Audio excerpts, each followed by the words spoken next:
Merci, Monsieur le Président. Ma question s'adresse à Madame la secrétaire d'État en charge des personnes handicapées.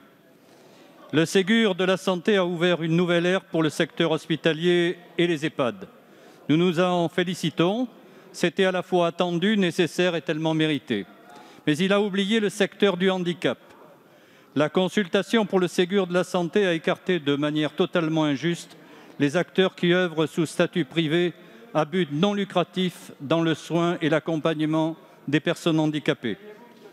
Fin 2020, le gouvernement a missionné Michel Lafourcade pour compléter les actes du Ségur, mais la revalorisation salariale a été étendue au secteur privé à but non lucratif de manière très limitée. Les établissements du champ du handicap en étaient toujours exclus. Ainsi, le Ségur de la santé a exacerbé les difficultés et déstabilisé les organisations œuvrant dans le champ du handicap. Elle tire aujourd'hui la sonnette d'alarme. Rupture d'équité, concurrence déloyale, démissions, difficultés de recrutement, baisse d'attractivité du secteur, paupérisation des salariés, rivalité entre les métiers de la santé et de l'accompagnement, autant d'effets délétères du Ségur qui ont un impact dans le champ social et le secteur du handicap.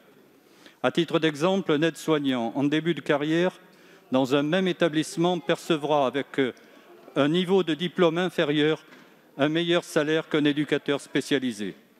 Le point de rupture est proche, voire même déjà atteint dans certains cas avec une mise en danger des usagers et des professionnels. Alors, Madame la secrétaire d'État, quelles mesures le gouvernement, qui s'est récemment illustré négativement en refusant la déconjugalisation de l'AAH, entend prendre pour une meilleure prise en compte du handicap? Merci. La parole est à Monsieur Olivier Véran, ministre des Solidarités et de la Santé.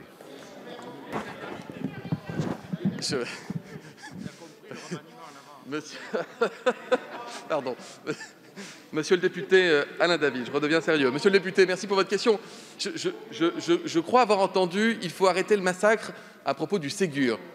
Je suis pas sûr d'avoir entendu ce que vous avez dit, mais si vous parlez des 9 milliards d'euros de hausse de salaire pour près de 2 millions de salariés dans notre pays par an, monsieur le député, changez de banc, hein, mais changez radicalement de banc. Si vous parlez de la mesure qui correspond à la plus forte réduction de l'écart salarial entre hommes et femmes de toute l'histoire de notre pays, quand vous dites massacre ou gâchis, changez de banc, monsieur le député. Vous n'êtes pas dans le bon groupe. Les socialistes que j'ai connus, ils se battaient pour avoir des hausses de salaire pour les soignants, pour les aides à domicile, pour les salariés, pour les petits salaires et pour relever les salaires des femmes. Ils auraient applaudi debout, monsieur le député, si on avait eu 10% de la hausse de salaire qu'on a pu octroyer avec le Ségur. Cette majorité l'a voté, elle le revendique. Alors oui, monsieur le député. Eh oui, monsieur le député, nous avons, avec le Ségur de la santé, augmenté le salaire de près de 2 millions de salariés, 85% de femmes. Vous avez raison, monsieur le député, il y a des gens qui ne sont pas forcément dans le champ de la santé, qui n'ont pas bénéficié de ces revalorisations. On n'a pas augmenté les salaires de 50 millions de Français à hauteur de 200 € net par mois, mais on l'a fait pour 2 millions. Qu'avez-vous fait? Qu'avez-vous à proposer? Bref. Il y a eu la mission de Michel Lafourcade qui a travaillé pour élargir le périmètre du Ségur de la santé au secteur médico-social. Nous l'avons fait avec Brigitte Bourguignon, avec Madame Sophie Cluzel. Nous avons eu des accords majoritaires avec les syndicats. Excusez du peu, Force ouvrière a signé, la CFDT a signé, l'UNSA a signé à 3 reprises. J'entends que ça ne suffit pas aux socialistes. J'ai hâte de voir ce que vous ferez la prochaine fois. Merci.